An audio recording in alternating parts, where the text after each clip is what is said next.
नमस्कार बच्चों। In today's episode we are going to discuss class 10th SST social science worksheet number 37। ये आपकी 7 अक्टूबर 2021 की वर्कशीट रहेगी। आज की इस वर्कशीट में हम ज्योग्राफी के 4th चैप्टर एग्रीकल्चर को कंटिन्यू करेंगे। In this worksheet we will discuss about the 3 important topics. पहला जो हमारा टॉपिक रहेगा the reforms initiated by the government after the independence in the agriculture sector, यानी आज़ादी के बाद एग्रीकल्चर सेक्टर में इंडियन गवर्नमेंट काफ़ी सारी रिफॉर्म्स लेकर के आती है, सुधार करती है। तो कौन से रिफॉर्म्स थे वो हम बात करेंगे यहाँ पर। सेकेंड इंपॉर्टेंट टॉपिक रहेगा the impact of globalisation on Indian agriculture. Globalisation पहली बार इस टर्म को आप सुन रहे होंगे, तो सबसे पहले हमें ये समझना होगा कि ये ग्लोबलाइजेशन क्या है। उसके बाद हम बात करेंगे कि इंडियन एग्रीकल्चर के ऊपर इस ग्लोबलाइजेशन के पॉजिटिव और नेगेटिव इंपैक्ट कौन कौन से रहे, पॉजिटिव भी रहे और कुछ नेगेटिव भी रहे, तो दोनों की हम बात करेंगे। थर्ड इंपॉर्टेंट टॉपिक रहेगा द चैलेंजेस और the problems of Indian agriculture system. Indian agriculture system की कौन सी मुख्य प्रॉब्लम है, समस्याएं कौन सी है, चैलेंज कौन से हैं और उनको रिमूव करने के लिए गवर्नमेंट क्या करेगी, ये सब कुछ हम थर्ड टॉपिक में डिस्कस करेंगे। तो आज की हमारी वर्कशीट ईजी रहेगी, लिटिल बिट लेंथी हो सकती है। Let's begin. चलिए शुरुआत करते हैं हम आज की इस वर्कशीट की। सबसे पहले हमें पता होना चाहिए कि एग्रीकल्चर होती क्या है। भाई सबको पता है, ये एग्रीकल्चर मतलब कृषि, खेतीबाड़ी, सबको पता ना, तो इसको ज़्यादा डीपली जानने की ज़रूरत भी नहीं है।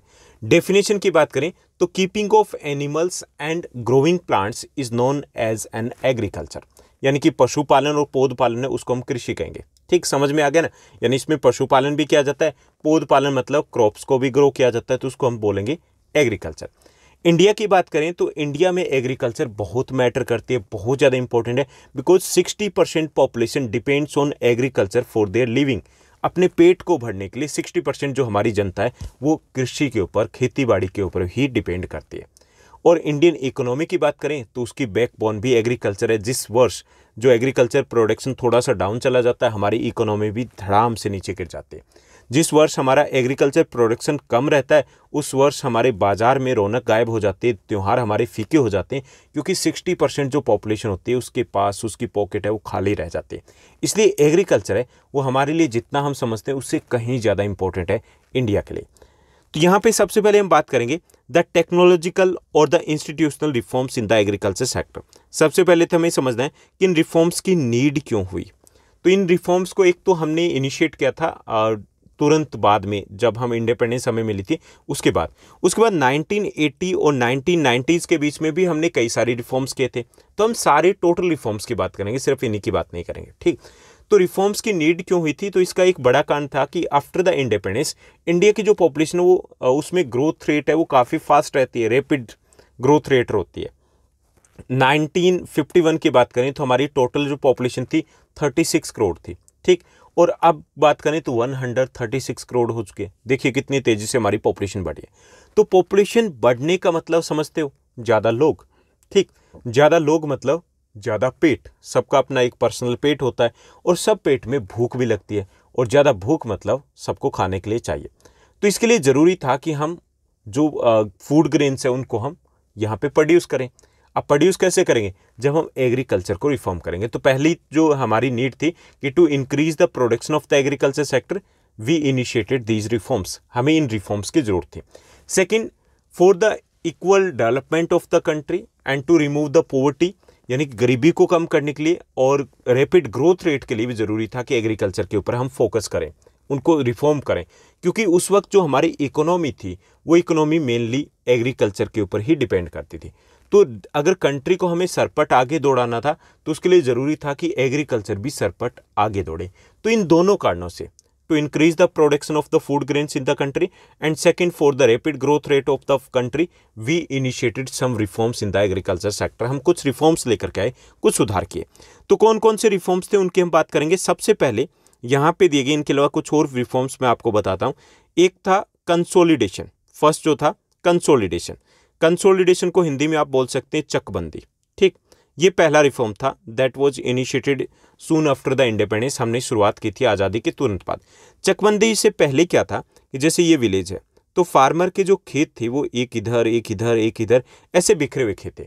अब जो फार्मर थे वो ना ठीक से अपने फोकस कर पा रहे थे फार्मिंग के ऊपर, ना ठीक से वो केयर कर पा रहे थे, ना वो टाइम दे पा रहे थे, टोटली उसका टाइम वेस्टेज हो रहा था। ओके, तो गवर्नमेंट ने क्या किया कि consolidation of the land holding, यानी कि चकबंदी कर दी। किसानों के ये जो खेत बिखरे हुए थे उनको एक जगह इकट्ठा कर दिया। इससे वो फार्मर्स थे अपनी जो फार्मिंग है उसके ऊपर ज़्यादा अच्छे तरीके से फोकस कर पाए। और ये एक इम्पोर्टेंट, बहुत इंपॉर्टेंट रिफॉर्म था जो हमने इनिशिएट किया था soon after the independence. Okay, ये फर्स्ट रिफॉर्म था। सेकंड जो रिफॉर्म था, the end of or abolishment of the feudal system of the zamindari system. We abolish the zamindari system जो था, फ्यूडल सिस्टम था, उसको हमने ख़त्म कर दिया। पहले क्या था कि जैसे 3, 4, 5, 10 विलेजेस थे वो जमींदार के पास होते थे और जो लोग थे वो एज ए शेयर क्रॉपर के तौर पे काम करते थे, यानी कि बंटाई के तौर पर वो काम किया करते थे। लेकिन आफ्टर द इंडिपेंडेंस हमने उस सिस्टम को ख़त्म कर दिया। Land was redistributed among the farmers, उसको दोबारा से बांट दिया गया। तो ये भी एक इंपॉर्टेंट रिफॉर्म था, क्योंकि जब अपनी ज़मीन मिल गई किसानों को तो वो और ज़्यादा मन लगा करके खेती करने लगे। ठीक, तो ये 2 रिफॉर्म किए थे शुरुआत में। उसके बाद 1980s की बात करें तो कुछ नए रिफॉर्म्स हम लेकर के आए थे। उसमें से एक था that was the crop insurance, provision for the crop insurance, यानी फसलों का बीमा शुरू कर दिया हमने। जैसे जो एग्रीकल्चर की बात करें तो इसमें अनसर्टेनिटी काफ़ी ज़्यादा होती है, यानी कोई पक्का गारंटी वारंटी नहीं होती कि कितना प्रोडक्शन रहेगा, क्योंकि कई बार फसलें ख़राब हो जाती है, such as for the drought, due to the flood, cyclone, fire, disease etcetera, बहुत सारे कारण हो सकते हैं। तो उसके कारण फसलें हैं वो ख़राब हो जाती है। तो इसके लिए हमने इंट्रोड्यूस किया क्रॉप इंश्योरेंस, यानी एक सर्टेन अमाउंट है, एक छोटा सा अमाउंट है वो फार्मर को, किसानों को देना होता है। उसके बाद अगर ऐसा कुछ होता है, उनकी फसलें ख़राब हो जाती हैं तो उनको कंपनसेशन दिया जाता है। ठीक, तो ये एक इम्पॉर्टेंट रिफॉर्म था। इससे फार्मर्स है जो अनसर्टेनिटी है वो थोड़ी कम हो पाई है। ठीक, उसके बाद नेक्स्ट जो रिफॉर्म था that was introduced by the Indian government, वो था minimum support price, MSP. MSP है एक इम्पोर्टेंट था। एमएसपी का मतलब ये होता है मिनिमम सपोर्ट प्राइस, कि जब फसल को हमें बोलना होता है तो उससे पहले गवर्नमेंट अनाउंस करती है ये जो फसल होगी नेक्स्ट ईयर इसका रेट क्या रहेगा मार्केट में, यानी कि वो एक मिनिमम प्राइस होता है जिसके ऊपर गवर्नमेंट खरीद लेगी। तो ये भी एक बहुत अच्छा मेजर था, क्योंकि इससे पहले क्या होता था कि जब भी बम्पर क्रॉप होती किसी भी चीज़ की तो उस वक्त उसके दाम गिर जाते थे, यानी कि कभी भी फार्मर को बेनिफिट हो ही नहीं पाता था।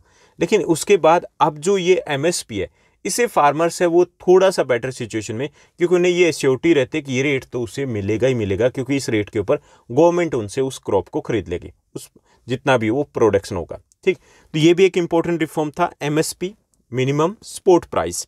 गवर्नमेंट डिक्लेयर करती है बिफोर द सोइंग सीजन से पहले इसको डिक्लेयर कर देती है हर साल। उसके बाद ग्रामीण banks were set up in the rural areas, जो हमारा फोर्थ जो रिफॉर्म था, ग्रामीण बैंक है वो सेटअप किए गए रूरल एरिया में। उससे पहले क्या होता था कि जो फार्मर्स होते थे वो आड़तियों से, व्यापारी से पैसा लेते थे, क्योंकि इन्वेस्टमेंट की तो नीड होती है। ओके, और उसका इंटरेस्ट रेट था वो काफ़ी ज़्यादा होता था, हाई इंटरेस्ट रेट होता था। इससे क्या होता था कि फार्मर्स है वो इंटरेस्ट लौटाने में ही रह जाता था, यानी कि उसका प्रॉफिट कम हो जाता था। और कई बार ऐसा होता था कि बीच में अगर 1 या 2 फसलें खराब हो गई, वो डेट ट्रैप में फंस जाता था, इस ऋण के जाल में फंस जाता था। पूरी उम्र वो कमाता रहता था और उसका ये जाल, उसका कर्जा नहीं उतर पाता था। तो उससे बच पाए। तो now the Gramin bank has been set up, Gramin bank या कोऑपरेटिव सोसाइटीज़ की बात करें, has been set up in the rural areas, and now the farmers can take the loan from this Gramin bank और the cooperative societies at the cheap rate of interest, यानी सस्ते में उनको loan मिल जाते हैं। इससे उसका प्रॉफिट बढ़ा है। तो ये भी एक इंपॉर्टेंट रिफॉर्म था। साथ ही साथ यहाँ पे कई रेडियो और टीवी चैनल्स हैं, उनको लॉन्च किया गया गवर्नमेंट के through.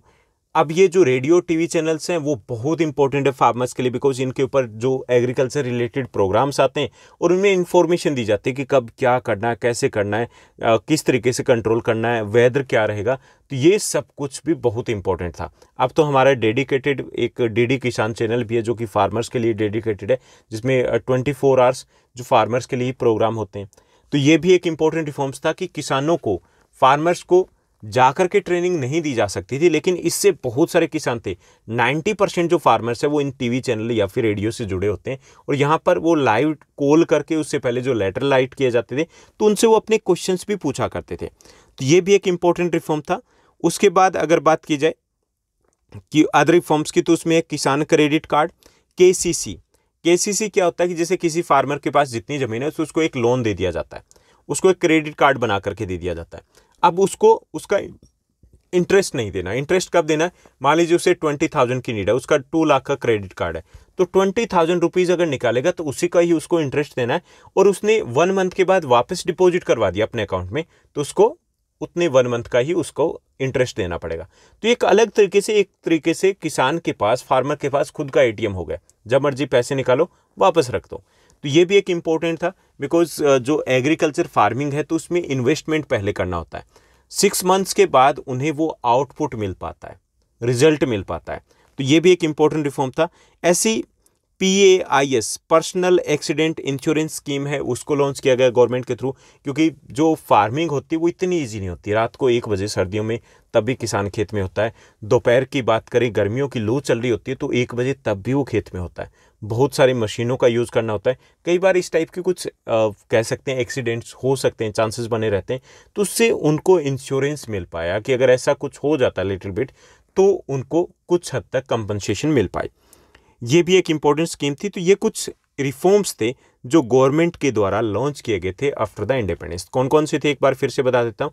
Consolidation of the land holding, consolidation of land holding यानी कि आपका हो गया चकबंदी।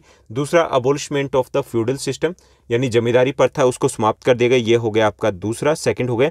थर्ड है आपका हो जाएगा क्रॉप इंश्योरेंस। फोर्थ आपका हो जाएगा MSP minimum support price. Okay, उसके बाद फिफ्थ हो जाएगा ग्रामीण बैंक। ओके, ग्रामीण बैंक हो गया। सिक्स्थ आपका हो जाएगा TV and the radios. Seventh जो रिफॉर्म किया गया था दैट वाज द KCC किसान क्रेडिट कार्ड। एट्थ आपका हो जाएगा PAIS personal accident insurance scheme. तो इतने 7-8 लिख दोगे तो काफ़ी रहेगा। तो ये हो गए रिफॉर्म्स जो गवर्नमेंट की तरफ से किए गए थे इंडिपेंडेंस के बाद। अब हम बात करेंगे कि ग्लोबलाइजेशन के कारण कौन से चैलेंजेस आए एग्रीकल्चर सेक्टर में। अब ये ग्लोबलाइजेशन क्या है? ग्लोबलाइजेशन मतलब अगर हम बात करें लास्ट 20 ईयर्स की, so entire world has been turn into a global village. पूरा वर्ल्ड है वो विलेज की तरह हो गया, पड़ोसी की तरह हो गए। हम और US से इतनी दूर बैठे हैं लेकिन पड़ोसी हैं, क्योंकि यहाँ का प्रोडक्ट वहाँ अवेलेबल है, वहाँ का प्रोडक्ट यहाँ अवेलेबल है। मार्केट है वो इंटीग्रेटेड हो गई है, कनेक्टेड हो गई है एक दूसरे से। कोई प्रोडक्ट कहीं पे खरीदिए कोई फ़र्क नहीं पड़ेगा। ओके, तो ये ग्लोबलाइजेशन प्रोसेस कहलाती है। अब इस ग्लोबलाइजेशन से यानी कि हमारे कनेक्शन ज़्यादा क्लोज हुए, तो इससे क्या असर पड़े? बहुत से असर पड़े, एग्रीकल्चर के ऊपर भी असर पड़े। तो एग्रीकल्चर के ऊपर हम पॉजिटिव अगर बात करें कि पॉजिटिव इम्पैक्ट की, तो पॉजिटिव इम्पैक्ट तो ये रहा कि now we are having the technology, advance technology है that we can use in the agriculture. Advance जो टेक्नोलॉजी है, लेटेस्ट टेक्नोलॉजी, उसको हम एग्रीकल्चर में यूज़ कर पा रहे हैं। USA में कोई टेक्नोलॉजी आई तो वो नेक्स्ट मंथ हमारे पास आ जाती है। ठीक, अच्छा है ना। Second, the production has been increased, production बढ़ा है। जो टोटल प्रोडक्शन था पर एकड़ पर हेक्टेयर प्रोडक्शन था उसमें बढ़ोतरी हुई है। And now we can use the better seeds, हम बेटर सीड को यूज़ कर पा रहे हैं। ओके, तो ये कुछ इम्पैक्ट हैं, पॉजिटिव इम्पैक्ट हैं, यानी कि प्रोडक्शन बढ़ गया है, न्यू टेक्नोलॉजी को हम यूज़ कर पा रहे हैं, न्यू वैरायटीज़ ऑफ सीड है उसको हम यूज़ कर पा रहे हैं, फार्मर्स की इनकम है वो बढ़ी है, ये इसके एडवांटेज है, ये पॉजिटिव इम्पैक्ट है। ठीक, लेकिन इसके कुछ नेगेटिव इम्पैक्ट भी है जिनको हम चैलेंजेस कह सकते हैं, जो कि ग्लोबलाइजेशन के कारण है कि our agriculture products are not able to compete with the developed countries because the highly subsidized agriculture in those countries। जो सेकंड बड़ा जो चैलेंज है वो चैलेंज ये है कि now we have to compete with all over the world। हमें compete करना पड़ता है इंडियन प्रोडक्ट्स को। अब compete करना पड़ता है तो इंडियन प्रोडक्ट्स है वो कंपेरेटिवली एक्सपेंसिव होते हैं क्योंकि गवर्नमेंट सब्सिडी नहीं दे रही है। अदर कंट्रीज़ की बात करें वो सब्सिडी देती है तो उनके प्रोडक्ट सस्ते होते हैं। अब किसके बिकेंगे? उन कंट्रीज़ के। तो यहाँ पर इंडिया के लिए एक बड़ा प्रॉब्लम क्रिएट हो गया that in the international market we are facing a problem because the other countries government are giving the subsidies and Indian government is not giving the subsidies. So Indian products are expensive one, so it reduces their demand. इससे उनकी demand कम हो जाती है market में। ठीक, समझ रहे हो ना आप? तो ये एक बड़ा चैलेंज है जो ग्लोबलाइजेशन के कारण आया। दूसरा चैलेंज है जो इसमें ग्रीन रेवोल्यूशन की बात की, due to the green revolution, that green revolution को भी हम एक तरीके से इम्पैक्ट कर सकते हैं, impact of the globalisation, but it poses a lot of problem. इससे भी कई सारी प्रॉब्लम आ गई कि due to the over use of the fertilisers, chemicals, pesticide, उनको हम यूज़ करें ज़्यादा प्रोडक्शन के लिए, इससे the land is becoming less fertile होती जा रही है, धीरे धीरे स्लोली इसकी फर्टिलिटी कम होती जा रही है। तो ये एक बड़ा चैलेंज है, इन्वायरमेंटल चैलेंज है जो खड़ा हो रहा है, किसके कारण? ग्लोबलाइजेशन के कारण। तीसरा जो इम्पैक्ट पड़ा है कि due to the globalisation we are using a lot of machine and tools, ज़्यादातर हम मशीन एंड टूल्स को यूज़ करते आ रहे हैं, करना शुरू कर दिया हमने, and it reduces the demands of the labour की डिमांड कम हो गई है। और लेबर की डिमांड कम होने से क्या हुआ है कि in particularly rural areas there is an increase in the unemployment है वो ज़्यादा बढ़ गया, बेरोजगारी बढ़ गई है, and it leads to the poverty. और इससे आगे क्या होगा, इससे गरीबी आएगी। ओके, तो ये चैलेंजेस हैं, कुछ प्रॉब्लम्स है जो ग्लोबलाइजेशन के कारण हो रहा है। कि अच्छी चीज़ है कि वहाँ से टेक्नोलॉजी आई, अच्छी चीज़ है कि हमें भी बाहर मार्केट में जाने का मौका मिलेगा, अच्छी चीज़ है कि हमारा प्रोडक्शन बढ़ा है, अच्छी चीज़ है कि फार्मर्स की इनकम बढ़ी है, ठीक। लेकिन बुरी चीज़ क्या है कि इससे हमारा कंपटीशन हो गया हर एक कंट्री के साथ, और इंडियन प्रोडक्ट एक्सपेंसिव है तो उनकी डिमांड कम हो गई है। बुरी चीज़ क्या है दूसरी, कि ये इको फ्रेंडली नहीं है, इन्वायरमेंट फ्रेंडली नहीं है, कि due to the over use of the fertiliser और chemicals we are able to increase the production, but what about the soil का क्या होगा, कमज़ोर हो जाएगी, वो तो बीमार हो जाएगी, ठीक। और उसका नेगेटिव इम्पैक्ट क्या है कि it has increase the unemployment, poverty, ये दोनों बढ़ गए, ठीक। ये इसके नेगेटिव इम्पैक्ट रहेंगे। तो ये हो गया ग्लोबलाइजेशन की बात कि इससे क्या हुआ है हमारी एग्रीकल्चर के ऊपर असर। उसके बाद हम बात करेंगे कुछ और चैलेंजेस की इंडियन एग्रीकल्चर सिस्टम की, और बात करेंगे एग्रीकल्चर सिस्टम का इंडियन इकोनॉमी में क्या कंट्रीब्यूशन है, एम्प्लॉयमेंट में और जीडीपी में। तो चैलेंजेस में से सबसे पहला जो चैलेंज है, declining trend for share in GDP में एग्रीकल्चर का शेयर है वो कम होता जा रहा है। अब जीडीपी क्या है, ग्रोस डोमेस्टिक प्रोडक्ट। इसको कैलकुलेशन कैसे करते हैं, जैसे हमारी जो 3 सेक्टर्स है, प्राइमरी सेक्टर, सेकेंडरी सेक्टर और टर्सरी सेक्टर, इन तीनों में 1 ईयर में जितना भी प्रोडक्शन हुआ है, जो भी गुड्स बने हैं या फिर जो भी यहाँ पर सर्विस को प्रोड्यूस किया गया है, उनकी वैल्यू को प्लस कर देंगे। किसको करना है, सिर्फ वैल्यू को। तीनों की वैल्यू को प्लस कर लिया हमने, मान लीजिए 2021 में, तो वो टोटल जो वैल्यू हमें मिलेगी वो होगी हमारी जीडीपी उस ईयर की, ठीक। तो उसको हम जीडीपी बोलते हैं। अब जीडीपी में पहले क्या था कि प्राइमरी सेक्टर का शेयर सबसे ज़्यादा था। अब जो प्राइमरी सेक्टर का शेयर है वो केवल 15% रह गया, इतना कम। 60% लोग लगे हुए और शेयर आ रहा है 15%। तो यहाँ पर ये एक बड़ा चैलेंज है कि there is a declining trend for share in the GDP from the agriculture sector. तो ये एक बड़ी समस्या खड़ी हो गई है।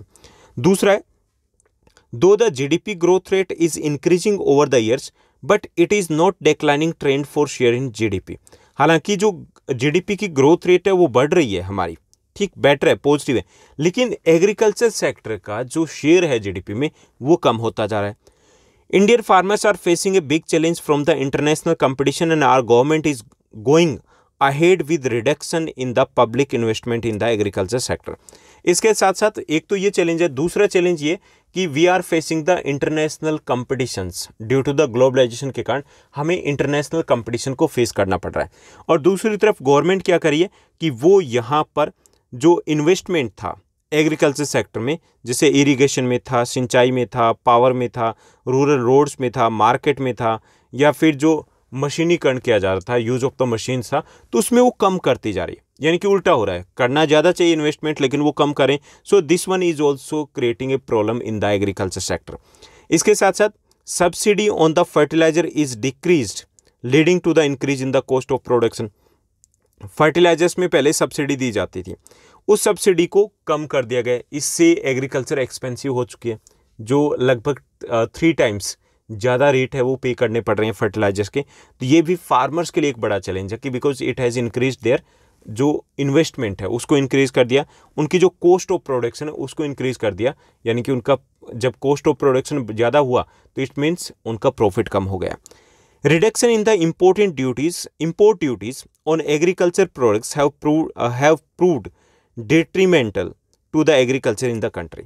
इसके साथ साथ जो रिडक्शन किया गया इंपोर्ट ड्यूटी में, यानी बाहर से जो सामान आता था उसके ऊपर इंपोर्ट ड्यूटी थी वो हमने कम कर दी। अब जो अदर कंट्री से प्रोडक्ट है वो यहाँ पर आने शुरू हो गए, यानी हमारी खुद की मार्केट में भी हमारा सामान बेचना हमारे लिए इतना ईजी नहीं रहा। So this one is also a serious threat और serious problem for the Indian agriculture. ये भी एक बड़ी समस्या, यानी कि यहाँ पे बड़ी जो समस्या किसके कारण है, मेनली यहाँ पे गवर्नमेंट की जो पॉलिसीज़ है वहाँ पे कुछ लोचा लग रहा है। उसके बाद हम बात करेंगे यहाँ पर कि इसके इम्पैक्ट क्या हो सकते हैं। अगर ये सारी प्रॉब्लम्स है तो उसके इम्पैक्ट क्या होंगे। तो पहला जो इम्पैक्ट रहेगा कि stagnation in agriculture will lead to the decline in other spheres of the economy having wider implication for society.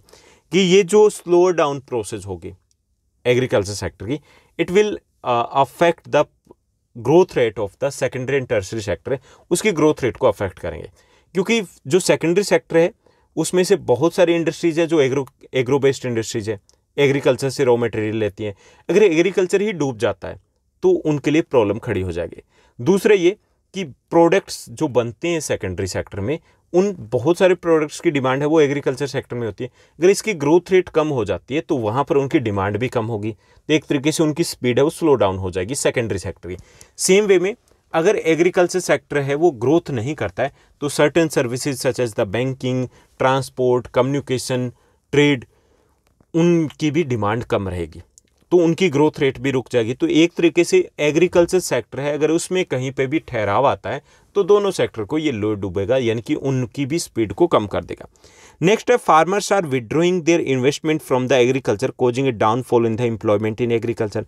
Next जो इश्यू है, क्योंकि प्रॉफिट कम हो गया एग्रीकल्चर में, तो जो फार्मर्स अब इन्वेस्टमेंट करना बंद कर दिया, उन्होंने एक्स्ट्रा इन्वेस्टमेंट नहीं कर पा रहे हैं एग्रीकल्चर सेक्टर में, तो इससे भी एक बड़ी समस्या है कि इसके रिफॉर्म्स को झटका लगेगा, क्योंकि रिफॉर्म्स नहीं होगा तो प्रोडक्शन आगे कैसे बढ़ेगा। तो ये इम्पैक्ट्स है कि एक तो इम्पैक्ट ये रहेगा कि जो प्राइमरी सेक्टर है अगर उसकी ग्रोथ रेट स्लो रहती है तो सेकेंडरी और टर्शियरी सेक्टर की ग्रोथ रेट भी स्लो हो जाएगी।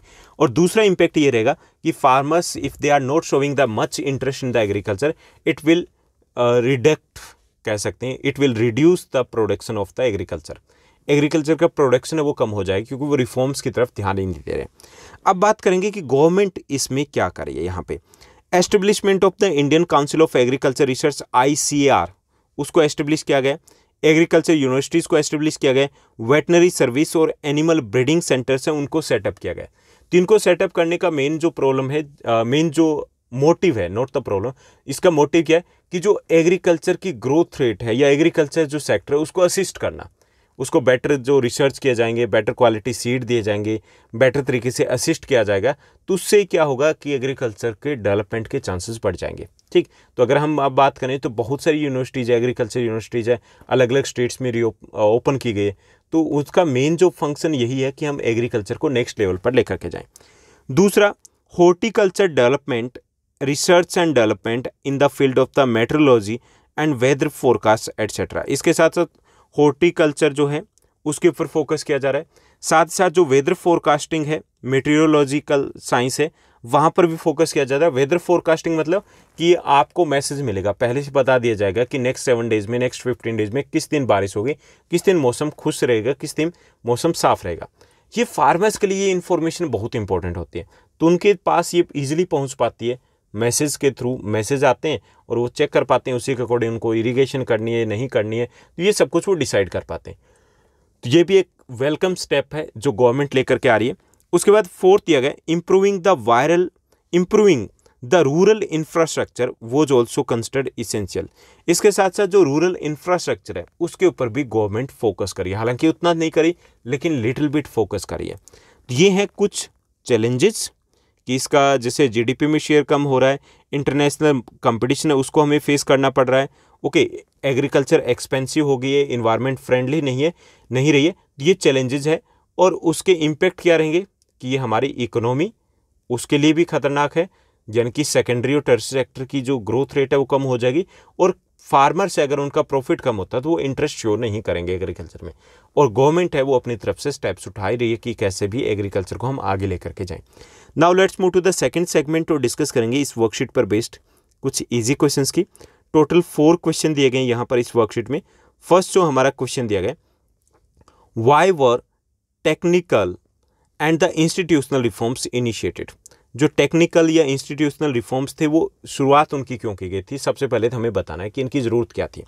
सेकंड है mention some of the measures undertaken under these reforms, और कुछ मेजर्स की बात करनी जो इन रिफॉर्म्स के अंडर में गवर्नमेंट के द्वारा उठाए गए, यानी कि कुछ उपायों की बात करनी है कि कैसे गवर्नमेंट ने ये रिफॉर्म्स किए हैं, कुछ रिफॉर्म्स हमें सजेस्ट करने हैं।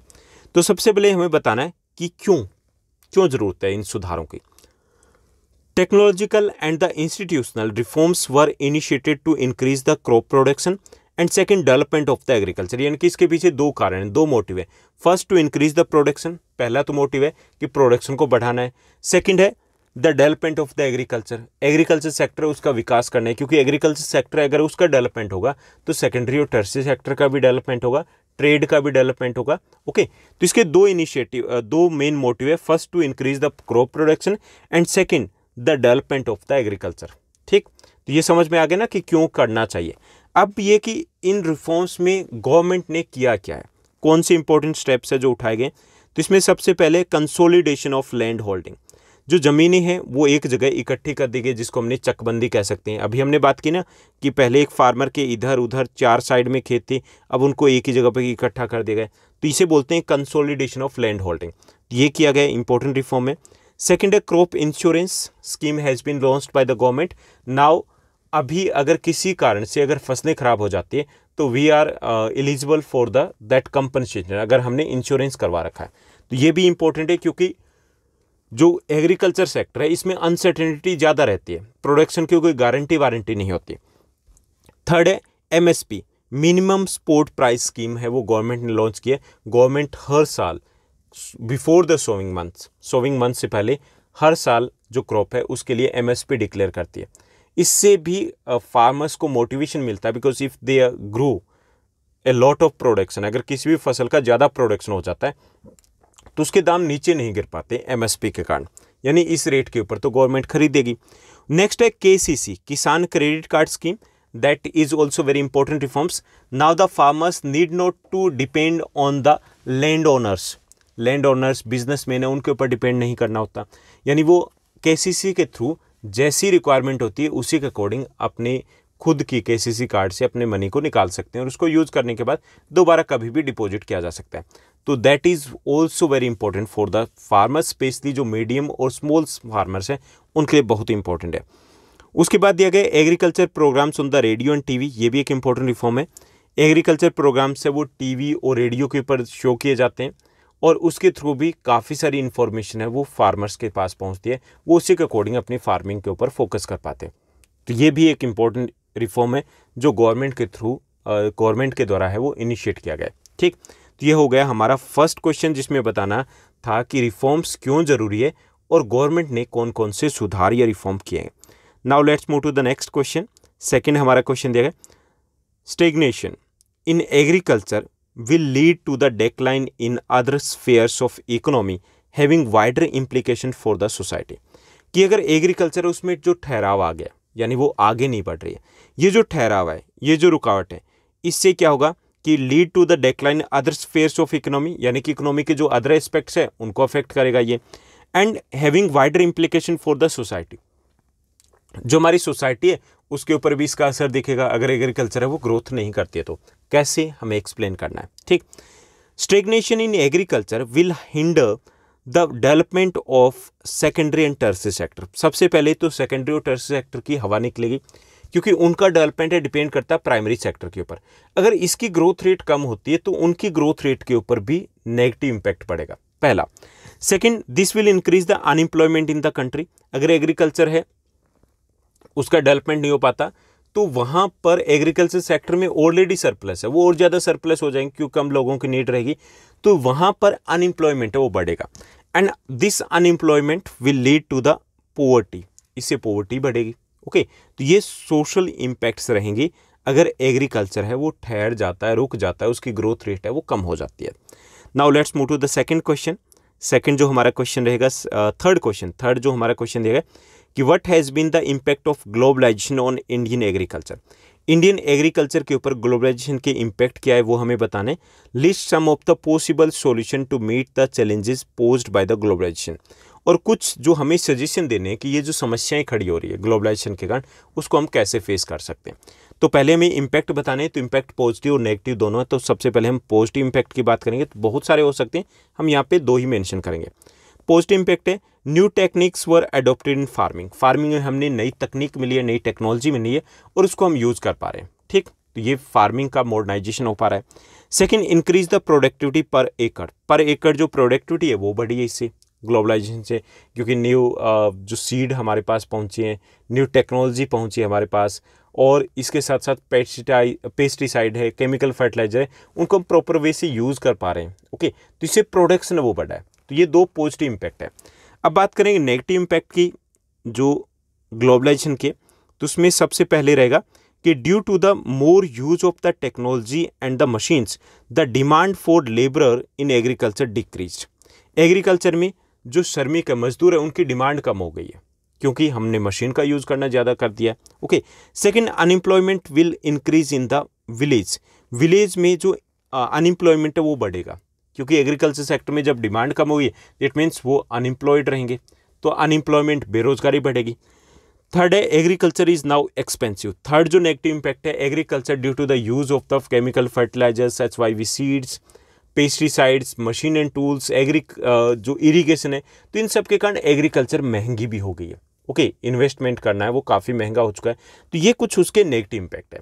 अब बात करेंगे कि नेगेटिव इम्पैक्ट से कैसे निपटा जाए। पॉजिटिव तो ठीक है लेकिन नेगेटिव भी है, तो इससे निपटा कैसे जाए। To meet these challenges there is a need for diversification in agriculture. पहली चीज़ तो हमें एग्रीकल्चर में डाइवर्सिफिकेशन लेकर के आना पड़ेगा, यानी हम जो यही लगे हुए हैं कि गेहूं चावल, वीट राइस जो लगे हैं, उन फसलों से हमें थोड़ा बाहर निकलना पड़ेगा। Farmers should focus on commercial crops. हमें कमर्शियल क्रॉप्स के ऊपर फोकस करना पड़ेगा सो दैट हम जब डाइवर्सिफिकेशन करेंगे तो हमें एक नई मार्केट मिल पाएगी और उसी के अकॉर्डिंग हम प्रोडक्शन कर पाएंगे, तो फार्मर्स के लिए भी और हमारी कंट्री दोनों के लिए बेनिफिशियल रहेगा। Agro based small industries should be developed in the rural areas so that the problem of unemployment and poverty can be reduced. साथ साथ जो रूरल एरियाज है वहाँ पे एग्रो बेस्ड इंडस्ट्रीज है उनको सेटअप किया जाना चाहिए सो दैट जो हमारी हिडन अनएम्प्लॉयमेंट है, जो हमारा सीजनल अनएम्प्लॉयमेंट है, जो एग्रीकल्चर सेक्टर में होता है, उसको हम कम कर पाएंगे। ओके, तो ये कुछ हमारी सजेशन रहेंगे कि कैसे हम इस चैलेंज का सामना कर सकते हैं।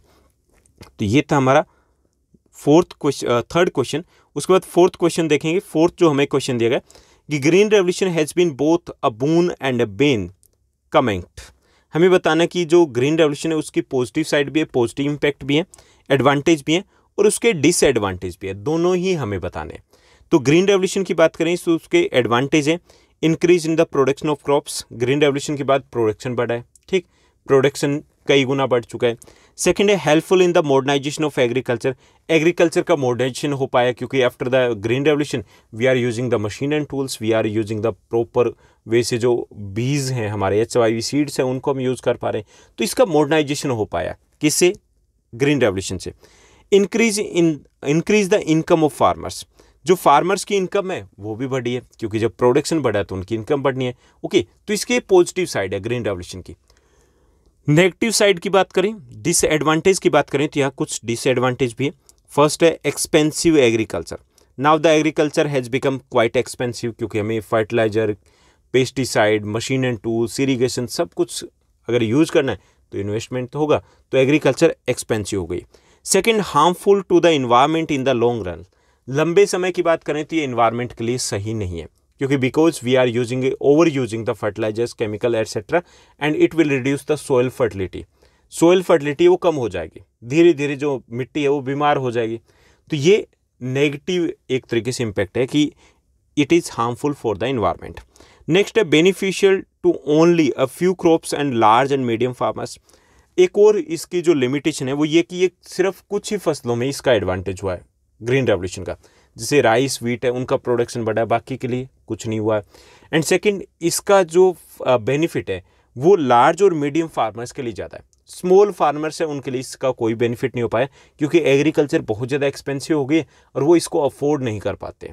ओके, ये था हमारा ग्रीन रेवोल्यूशन के पॉजिटिव साइड और उसकी नेगेटिव साइड। तो ये थी हमारी आज की इजी वर्कशीट। आई होप सब कुछ आपको अच्छे से समझ में आया होगा। अगर आपको ये वर्कशीट अच्छी लगी तो इस वर्कशीट को लाइक और शेयर जरूर कीजिएगा। आज के लिए बस इतना ही। Thank you, bye bye, have a nice day. मिलते हैं नेक्स्ट वीडियो में।